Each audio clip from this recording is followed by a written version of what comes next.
Acum alimentăm telefonul separat pe sursă să vedem dacă pornește. Astăzi avem un iPhone SE, primul model, care nu mai pornește, nu face nimic, are ecranul dezlipit și cel mai probabil are bateria umflată. Hai să-l desfacem să vedem.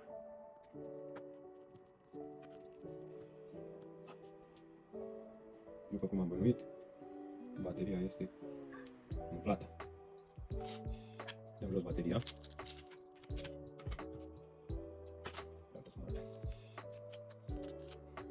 E foarte periculos să lași telefonul să se umfle bateria în halul ăsta pentru că poate să explodeze. Bateria asta, dacă o înțepi sau încarci prea mult, poate să ia foc.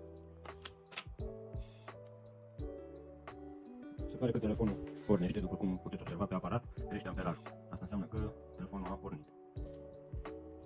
Va trebui să-i dăm rama jos și să relipim ecranul.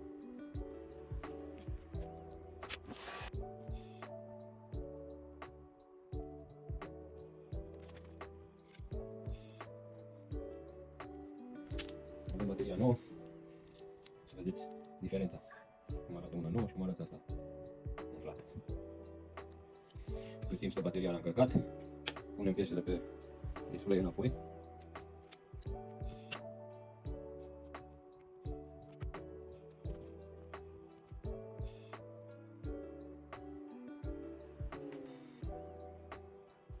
Și cam asta ar fi.